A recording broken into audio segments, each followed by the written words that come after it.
Welcome to Go Home Heat, a wrestling podcast. We are going to talk about a little bit of Impact, whole bunch of AEW, and then we'll go from there. It is a post-Christmas edition of the Go Home Heat pods. Let's get into it. Impact had a year-in-review style Christmas special. Scott D'Amore and Josh Matthews sit in front of a fireplace and tell you sort of about the year that was. They did have a couple of promos that lead you into their pay-per-view Hard to Kill coming up post. Callis and Omega continued their run of the same basic stuff they did. The only real big takeaways here were, Willie Mack did a promo thing, Moose did a promo thing. It was all fine. We're a Loca.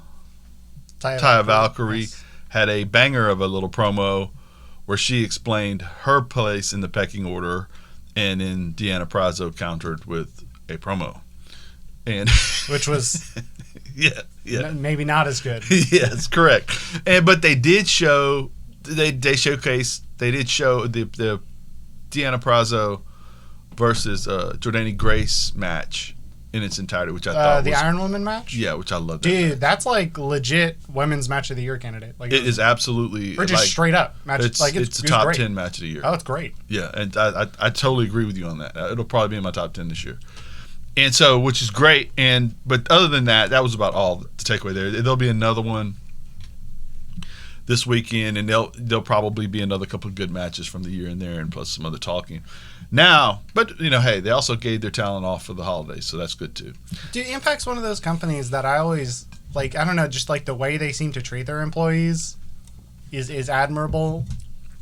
And I think that's full circle from what we had heard about. That they weren't giving COVID. Protocols were bad. Some of the talent was basically they weren't having protocols there for a little bit. They were saying, but that's that was a leak out in the middle of a week over the course of the last 3, along with everything else under the sun. I don't know. People like Ethan Page really do praise them quite a bit. Ethan Page has been a huge advocate for Impact Wrestling. Nathaniel. Well, I feel like they're a good spot to go to, and they don't seem to force you to stay or force you to sign long-term contracts. They let you go there, work, build your brand. They value you. And then you go on and do something else if you want to, or you can stay and make a living there. Okay, on to the main event of the wrestling week, AEW Top Flight versus Inner Circle. Now, we had a discussion on an earlier podcast about the NBA ran a little late. A fantastic shot by Tatum to win the ball game there for the Celtics. Yeah, I saw that when I flipped it on. I was like, holy. Yeah, the crowd goes wild. Yeah. Right? And so start out hot even before the show starts, and then we get a Top Flight versus the Inner Circle, MJF and Jericho's version, and they put their more mainstream star. I mean, the only way they could have been more mainstream to a wrestling public was if they'd opened up the show and Sting had been standing there. Yeah. Because Jericho's there, and Hagar has a reputation. If you're an older WWE fan, you would recognize him. Versus 2 young upstarts, Dante and Doris Martin. What did you think about this? I thought the match was pretty dang good. I do like Top Flight quite a bit. I think they're really young and they are really impressive already. Mm-hmm. I also feel like especially getting them in situations against someone like Jericho and against a worker like MJF is great.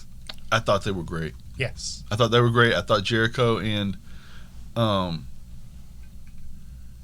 MJF did a very good job of being dastardly and not being able to handle the speed of the younger people, but because they're more experienced, things work out in their direction, and they cheat a little bit here and there. Yeah. Hagar grabbed a leg. That's part of the experience, when to cheat. Yeah. And Hagar grabs a leg, which turns into the momentum switch that finishes it off for MJF, which tells a bigger story where Hagar and MJF multiple times Hagar helped him. Yeah. And then after post-match, we get the announcement from Hagar that I will be fighting Wardlow coming up, and I don't like Wardlow and all that, and it seemed weird, but I also thought it seemed inevitable, and I kind of like it. What do you think? I like it. I mean, Wardlow and Hager have been having problems for a while. I've always been excited. JR kept calling it a match of the bulls or something like that, Right. which I felt was great. I mean, I'm sure JR is hyped for that. Oh, yeah. JR is one of that generation of big beefy guys beating the snot out of each other. And I do wonder with Wardlow, with just the look he has, we've never gotten to hear him talk. I wonder if he couldn't break out on his own from them. He looks like he should be marketable. Dude, yeah, absolutely. Yeah, he's a good-looking guy, big, strong, athletic. His moveset is good. He looks like he should be able to get into a program with MJF, lose it on account of cheating, and be off and running. But we'll see where it goes. We see where it goes because, Hagar's formidable as well. Tony Schiavone interviews Sting.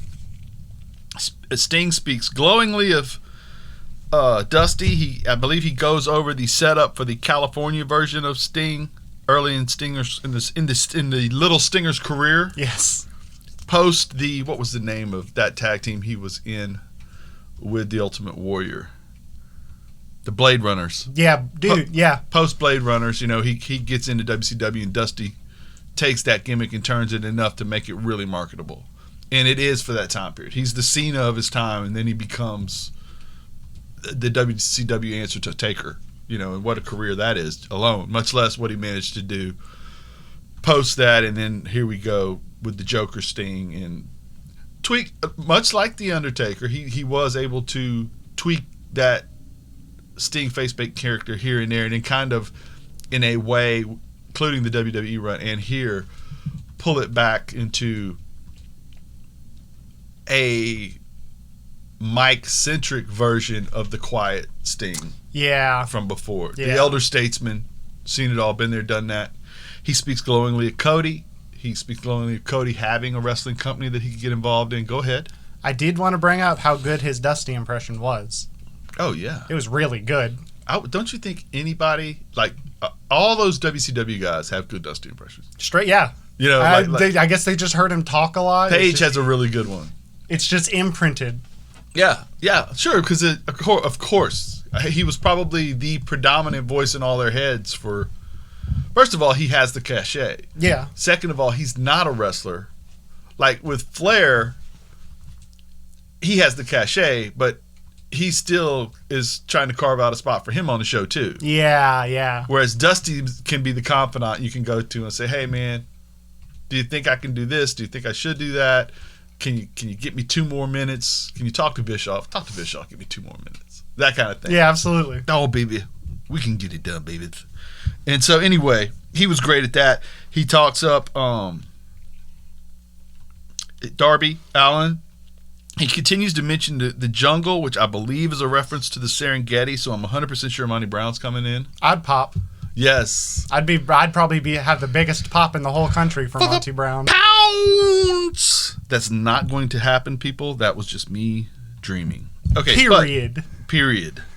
Taz interrupts. He has a slew of folks with him. He has his entire faction. He's got Junior with him. He's got Cage. He's got Starks. He's got Big Willie Hobbs. And they're going to walk down there and give Sting what for.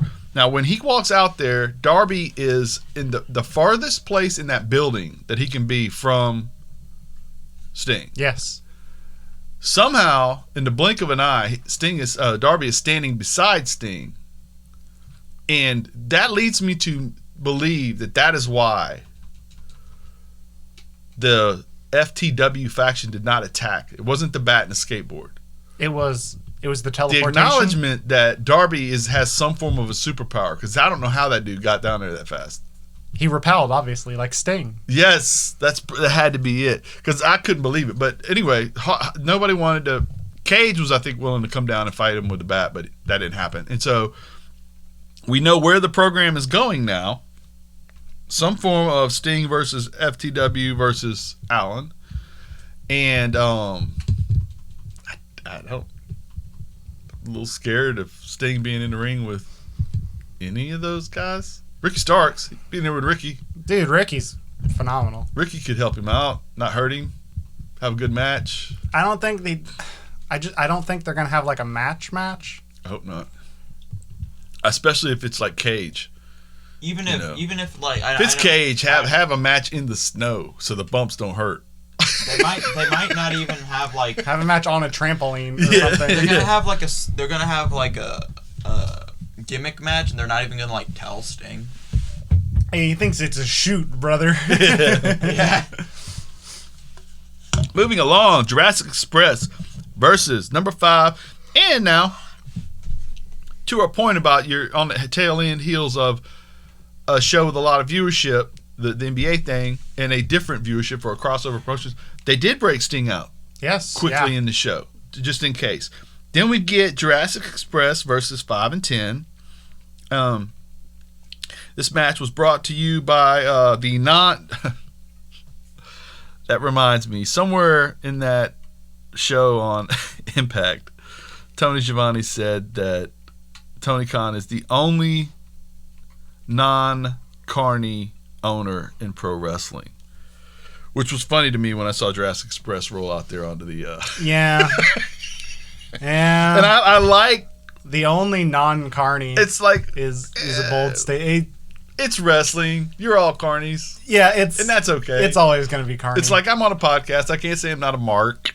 You know, No. if I want to talk, I'm okay. I like all these guys too much. I get mad at people I don't like too much. It's the purpose of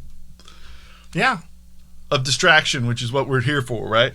And so we get Colt Cabana along with 5 and 10 and all 3 members of the Express. What did you think about the matchup? I liked it quite a bit. I think 5, 10, and Colt Cabana are all really good workers. Right. And I think Jurassic Express is in a pretty good spot. Right. And then Jurassic Express, of course, winds up going over. They hold the ring. They start to do an interview. There's an interruption because not FTW, but FTR interrupts. And that's the first time I really put in my head that they have an FTW and an FTR. Yeah, it's a little confusing. If I was them, I would change the FTR. Because you could call those guys anything. Well, I mean, yeah, but FTR is like the thing, you know what I mean? Yeah. Like they had that. That's been years and years. Yeah, you're right. You got to do it. Okay. But, so they challenge because, you know, of course, Jungle Boy and Luchasaurus are not real wrestlers. And so they are going to challenge because how are you the 3rd ranked tag team? We're the greatest tag team. We had the best year. We even got the award, that kind of thing. So we're going to get a match here. And then, of course, Tully takes to let Marco Stunt know, if you get involved, I'll bring this thing back to the 80s. I thought it was a funny line. And then Stunt goes crazy, and he goes running, and they hold him by his little hips. To keep him. Now, 2 questions. Where was he going? I guess to go find Tully and then get the snot beaten out of him. Was he going to jump into the screen? Yeah. I think that was his plan. He thought it was some kind of, what's that?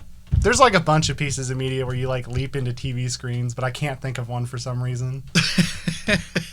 Super Mario 64, that's paintings. Yeah. Right. Close enough. Right, okay. And so anyway, they're off and running. We're going to get that program. Pac versus Butcher. Alex Marvez interviews Omega and Don Callis first. I apologize. Don does they tell us, when I do my notes, they always tell us what's coming up next, and I'll write that down. Yeah. And then the doggone fools, every time on AEW, they go to an interview, and I'm like, shucks. And so I had these weird arrows in my notes. I apologize, folks. Omega Callis. Don does most of the talking here and lays down the foundation to where Omega can say that I collect the titles and you get injured to Phoenix. And that was interesting, and I liked it. You liked the promo? Yeah.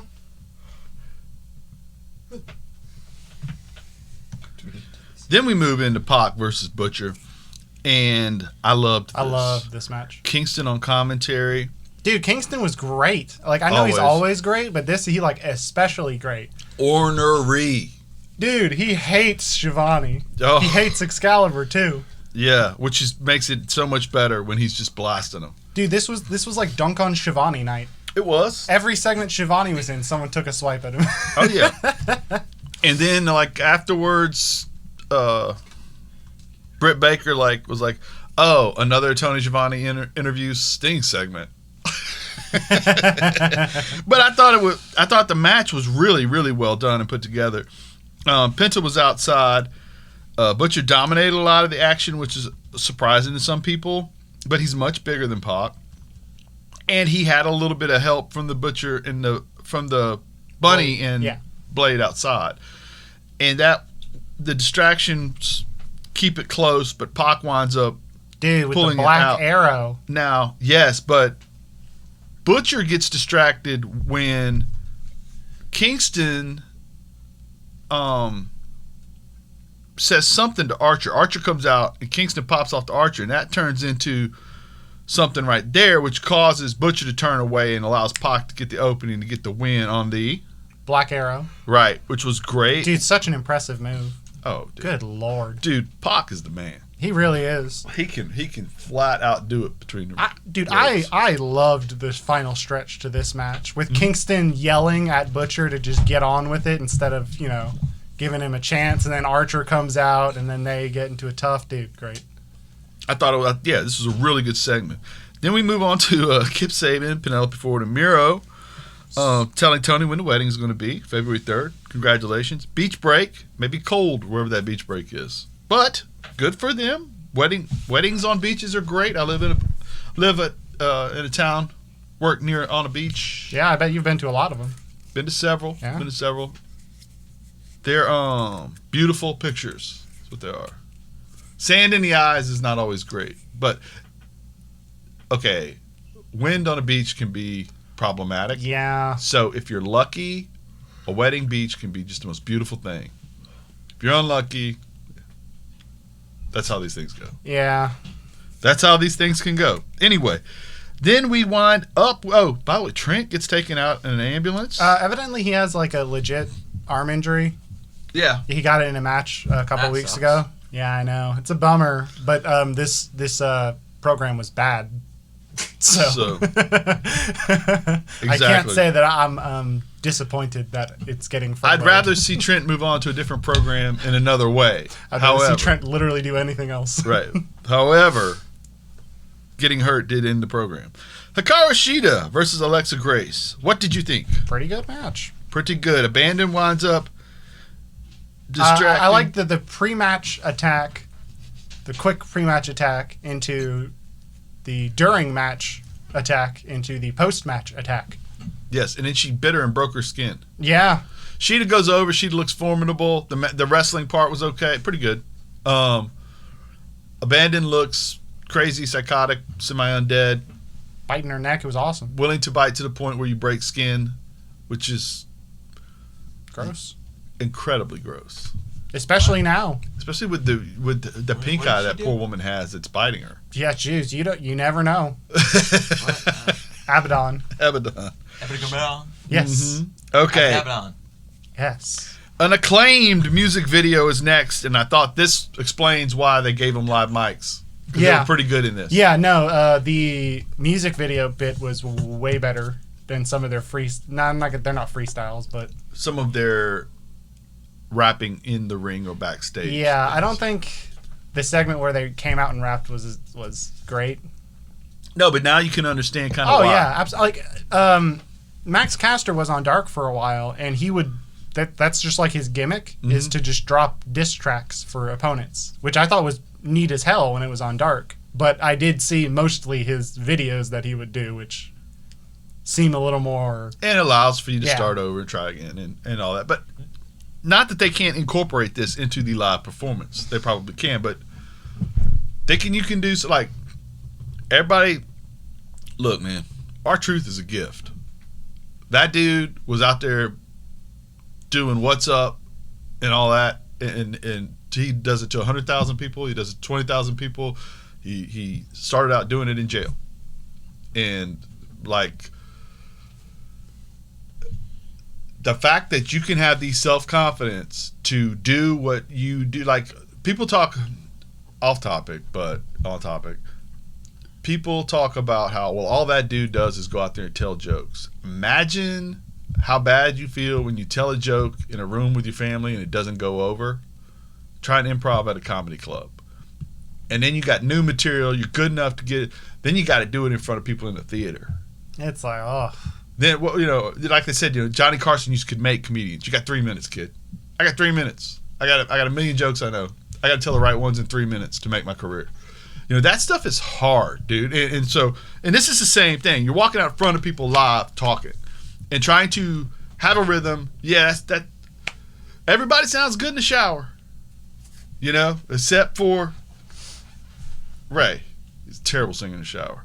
I don't sing in the shower. Beautiful. Just, you can't carry a tune. Okay, can I just say... beautiful singer, like, outside of the shower. It's weird. Just the acoustics in there are just not good. Different. I don't know what it is. Okay, can I just say this? This is sacrilegious. I showered while waiting for Super Smash Bros. Ultimate to download. Yeah, you play Smash now. You don't shower. What did you think about the Bucks versus the Acclaimed in your main event of the evening, my friend? I mean, yeah, it was good because I like the Bucks. The Acclaimed, I'm like lukewarm on them in a lot of ways. This is kind of the first like signing debut that I don't necessarily agree with. Really? Not that I think they're bad by any means. It feels like they got flung right into a top level program. Okay, I thought that too. But let's go back though. They have a tag team division. They pub their tag team division. They rightfully so. But they do put a lot of people in championship matches that don't wind up staying in the top area. Yeah. Like, I don't think for a second Hybrid 2 is going to wind up. I wish they would, but I don't think they're going to wind up wrestling in main events on the show all the time. And it happens. They bring, and it's interesting because you have FTR, they're going to be in main things. Jericho, whatever he's in, is going to be in the main thing, and right now he's in the tag division. SCU gets to have programs. They may have to give way on that to one of these other young upcoming groups. The Private Party. You have so many, so it's almost like they stick guys in programs with the champ, so it's almost like a commercial for Dark in a way sometimes. Yeah. And I don't know what happens here because it does seem like, okay, you've given them 2 live rapping promos, and then you did 1 filmed rapping promo, and you gave them a main event match.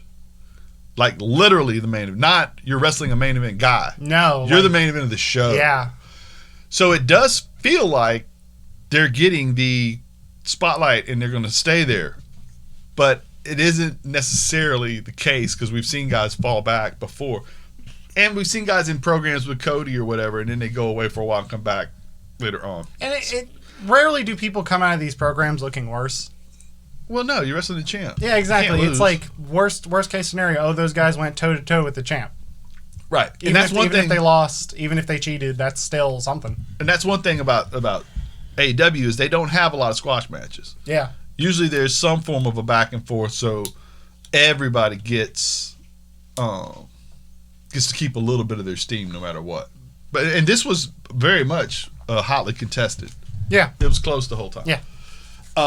Bucks being who they are, win the match. So did you like them? Yeah, I still liked the match. Did you like the show? The show in general, I thought it was a pretty good episode. Top heavy. Yeah. There wasn't anything I didn't like about it. I just didn't love a lot of all the segments.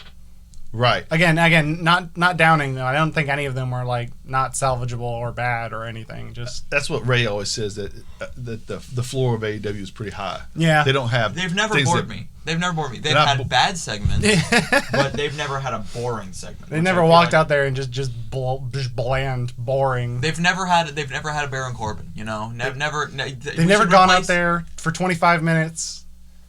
Like Triple H. we should replace never have a dull moment with never have a Baron Corbin.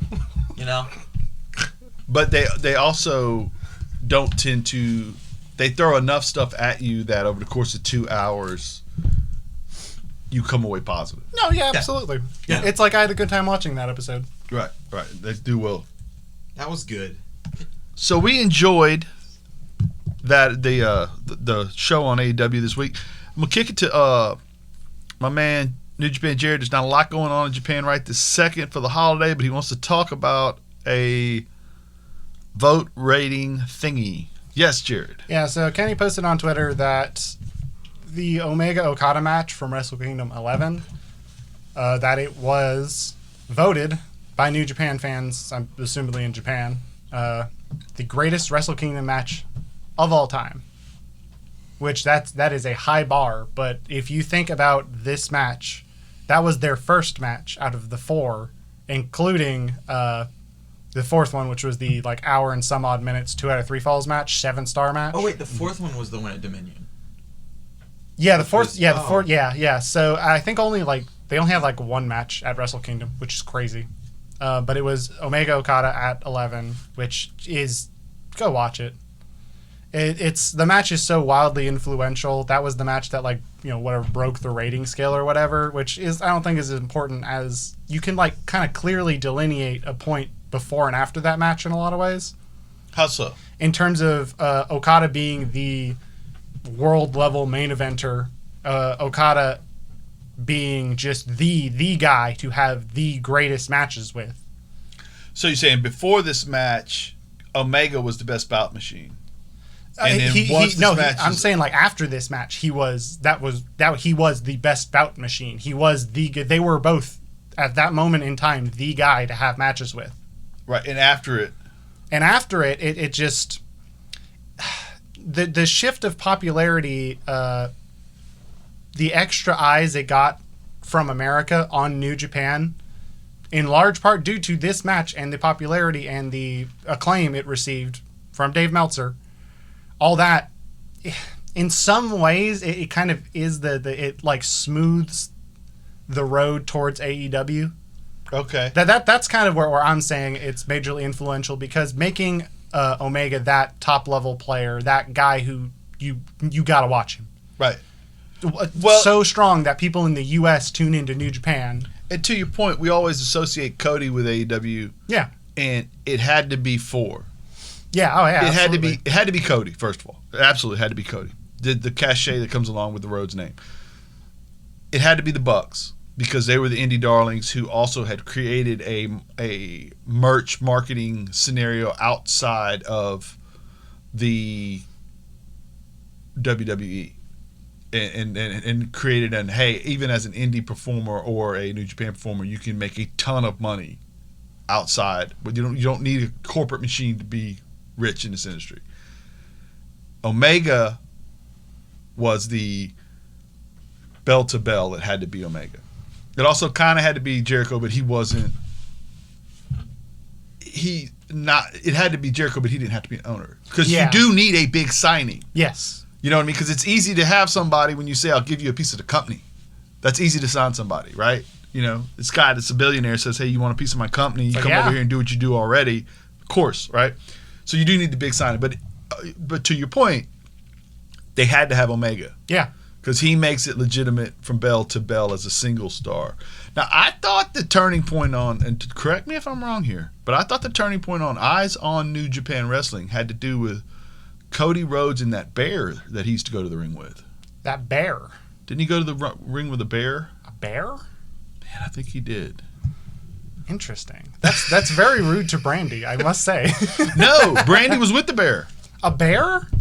Am I wrong? Didn't Cody go to the ring with a bear? Yeah, he did. Yeah, in Ring of Honor. I don't remember seeing that at a New Japan. Probably because It's Ring of Honor. Maybe the bear was Ring in of Honor spirit. was almost dead. The paperwork needed to import a bear to Japan. I imagine. I have a feeling the bear's head was removable, and there was a human in it. He didn't roll out there with a brown bear. Oh, it was like Barry the drug bear or something, like the drug-free bear. Yeah, but then okay, I'm totally kidding. Who do you think an actual bear? That would be so dope. I don't watch Ring of Honor. Dude, listen, you go watch Cody's entrance every single week and tell me that you would not legitimately believe he brought a bear to the ring at some point. Have you ever seen... Did he scare it with fireworks? Absolutely. Have you ever seen the Will Ferrell basketball movie? No, but I know the name of it. Okay, it's Semi-Pro? Semi-Pro, okay. Andre 3000's in it. Dude, they're trying to get people to come to the indie shows, and they're like the what is the name? They're the tropics, but they're not like the tropics. They're like the Flint, Michigan tropics. You know what I mean? Yeah. It's so okay. Well, then so at halftime or after one of the games, he wrestles a bear, and supposedly it's like declawed or whatever, and he's like, "Dude, it's off the chain." Because he eventually just opens the door and runs, and of course the bear gets Absolutely hilarity. Are you telling me that Cody wouldn't do that? Yes. It's only a matter of time till AEW jumps the shark. Or bear. Okay. You had a great week this week? Yeah, it was great. Okay. I'm looking forward to next week. Yes, we're going to talk about the lead into Wrestle Kingdom a little bit. Is that right? Yeah. Next week, we're going to talk about, whatever they do. Who's the main event this week? Is it the 6th that Omega wrestles? Omega wrestles... Pac win. I thought he was wrestling Phoenix. He wrestles Phoenix. When does he wrestle 6th. Phoenix? The 6th. Okay, so then we got 2 weeks on that. Okay. So All right. The 4th, the 5th, and the 6th is going to be 3 days of really good wrestling. What's the 4th and 5th? Wrestle Kingdom. Wow, that's a Monday and a Tuesday. Yeah. Yeah, It's been years always since the last 4th, and it's always the 4th, and the last couple of years they've been doing it 2 days. So. It's been a year since last Wrestle Kingdom. Yes. Did you also know? Did you also remember that the Sonic movie actually came out this year? This year's been so weird, man. Like, people just tell me things that happened in, like, February, and I'm like, dude, that happened to me in a different lifetime. I like how this world can be defined as pre- and post-Animal Crossing New Horizon. It really can be. Long year, but, pretty good wrestling year. I feel like AEW is kind of knocked out of the park. Well, yeah, you watch AEW. Era. Yeah. Well, for me personally, I had a pretty good wrestling year. I feel like Impact's had a good year. Impact had a good year. Some pretty high highs, not really a lot of lows for Impact. AEW, I think, has been phenomenal throughout the pandemic era. And I think New Japan, what has been running this year, has been mostly pretty dang good. Right. There was a huge gap in the amount of work Yeah. for New Japan, but the actual work was great. Oh, yeah, absolutely. I thought wrestling was great this year. Absolutely. I did all the way around. I really enjoyed it. I didn't. Well, mainly because they removed the crowd, which is the backbone of wrestling. To me, it can't be a great year in wrestling if you remove the backbone. Here's what makes it. Here's wrestling. what I counter with that, and I'm not trying to. I'm sorry. I'm not trying to do that, but at a time when I didn't have any way to escape from what was going on in the world, and every time I put on the news, there's numbers of people dying, and they're telling you can't go out. At that time, I was able to put wrestling on my television set and escape for 2 hours, 3 hours at a time. And I didn't like the fact that there wasn't a crowd there, but it was a whole heck of a lot better than only having the news to watch again. Which kind of probably. Absolutely. I didn't have basketball. I didn't have football. I didn't have baseball. I live on sports. You know what I mean? There weren't concerts to go to. There was nothing. And wrestling soldiered on. And don't get me wrong, they did it because they need money. But yeah. and the indie wrestling didn't get to do that. Yeah. Right. You had to be a company with enough money to have protocols that you could set in place and to have an area sign off on you being there working as long as you followed certain. You had to be able to do those things, right? So it sucked in that manner, but it gave me a chance to be free from the world for a moment or two, couple, 3 times a week, 4 times a week. So that's what I meant by that. And I'll say that I adjusted to no crowds pretty easily. Like, I don't know, Impact, it's still a little weird to watch AEW Impact. never really was no crowds.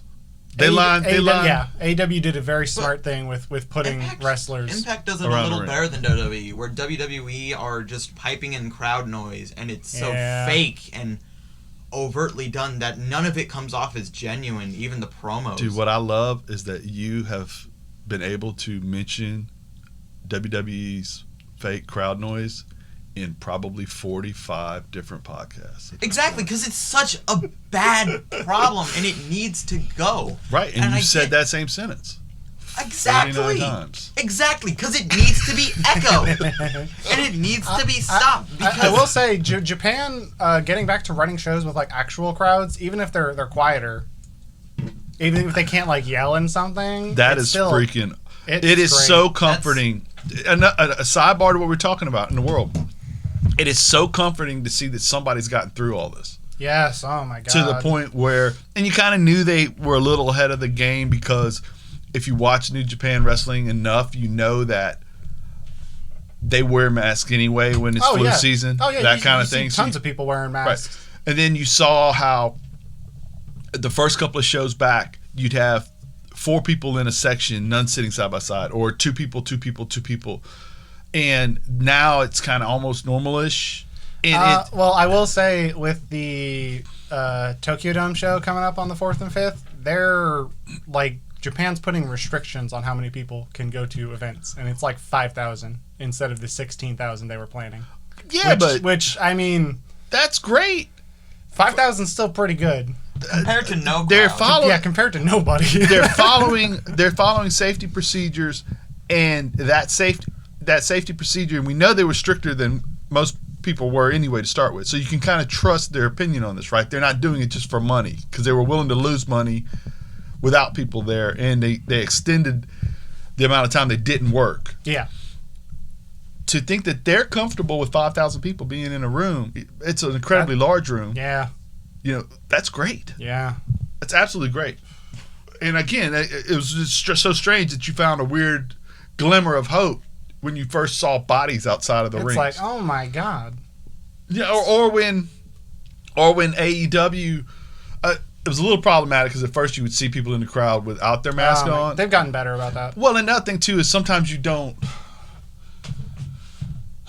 It's problematic, but sometimes you don't think about the fact that that guy's sitting there with his 2 friends that he was riding in a car with, and there's nobody around them. Yeah.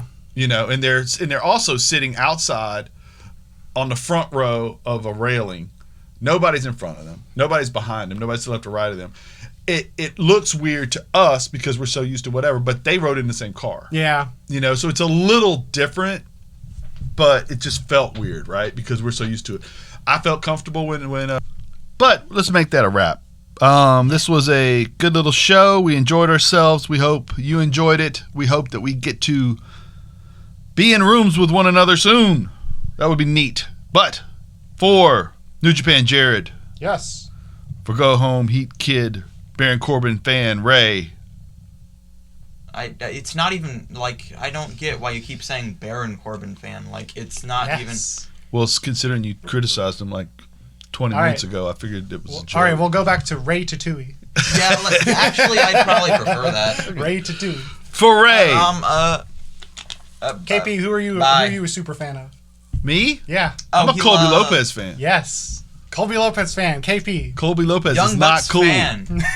There are shirts all over Davenport, Iowa that say that. Young Bucks Mark KP. For Colby Lopez. Young Bucks Mark KP. Yes. No, Drew McIntyre Mark KP. Love that guy. Love him. Tell me another promo. I need a nap. Okay. For Go Home Heat. Copyright 2020. Go home.